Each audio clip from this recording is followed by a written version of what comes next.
What's up, everybody? It is day 377, and we're going to talk about 5 things that's showing that the market is having a slight pullback right now. Now, this is nationwide. It doesn't mean it's directly in your area or here in Fairhope or here in Daphne. But one of the signs, actually it's 6 signs, because one of the signs that I saw yesterday and Saturday and even Friday is the fact that there was a ton of open house signs out there. We went like 3 months where agents couldn't even get an open house to host an open house because houses weren't lasting on the market. Now I saw signs all up and down 181 with open houses in neighborhoods I wouldn't even think they would be in there, because I thought that was a good neighborhood to where those homes would sell really fast. So that is definitely one sign. If there's a bunch of open houses, and especially if the house has been there like 1 or 2 times, you know it's slowing down a little bit. But the other 5 things are going to be number of total home sales are falling. Now, you can't say that there's no inventory, there's none of this, there's none of that. But the fact is, the home sales are slowing down, and they usually do slow down in June and July. And this is data coming from June from the USB, from a survey a survey that they did and things like that. Just the whole data they came up with. But the fact is that total spending on new housing has declined rapidly to its pre-pandemic level. So basically, we're back down to pre-pandemic levels, which is okay, because there were still a lot of homes being sold. It's just not record highs. You can't keep going up like this forever. It's got to come down at some point. What goes up must come down. It's just the way it goes. It's basic law. Like, that's all it is to it. It's basic physics. Number 2, sales in progress are weakening also. Home sales have home sales have slowed.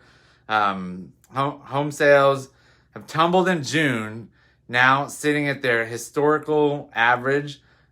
Weaker sales in the summer, we understand that. So basically, the home sales they're at their historical average. So it's not going up, it's not going down. It's just at its average, which is okay. It's still a great market to sell in. It's still a seller's market.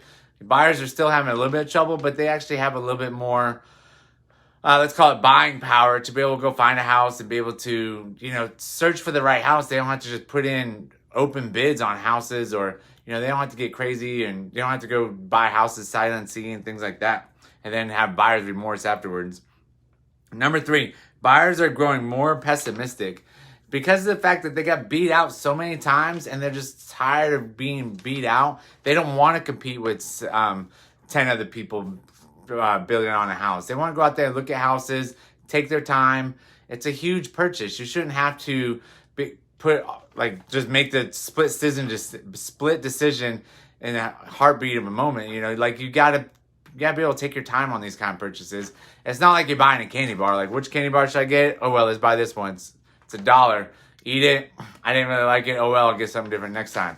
This is where you're going to live, and this is a house that you're going to live in. This is something that you're going to have to put money into, keep paying on, and you're going to have to fix up, do different things. You got to pick the one that you want. Make sure the land's right, all sorts of stuff. Attitude towards home buying have soured. Survey of Americans saying it's a good time basically for sellers to sell, but it's also a good time a little bit later now for buyers to go to another. Basically what they're saying is the sellers are saying, or was it sellers? Basically the buyers are saying it's a good time. The people are saying that it's a good time to buy is actually going down, or actually a good time to sell is actually going down. And then, I still believe it's a good time to sell. So basically, I guess it's a good time to buy. Like, people aren't saying it's a good time to buy anymore. It's just that perception is going down, down, down. Like, nobody's trying to say that kind of thing. Number 4, builders are stepping back. There's not as many permits being put out there.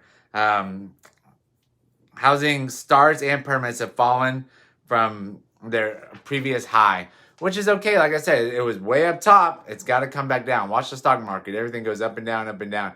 Can't stay at the top forever. It's just going to happen. So, but with the new permits, new construction, and being a whole lot of permits being put out there, is showing strong growth, but when they start pulling back, that's going to show more of a weakening market. And like I said, it doesn't have to be tip top to be a good market. It could still be a great market to sell and buy right now. It's okay. Number 5, building costs are coming down. Like everybody knows, I've been following lumber. It's a big indicator on whether or not, the market's going to go like this, prices are going to go like this, or they're going to come back down.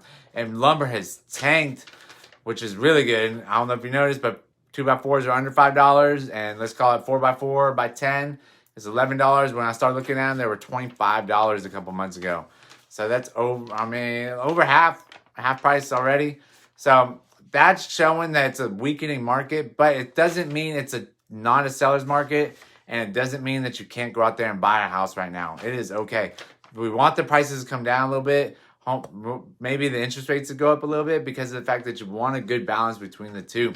So go out there. That's what I got for today. Go out there and make somebody smile and have a great day. Thanks a lot. Bye.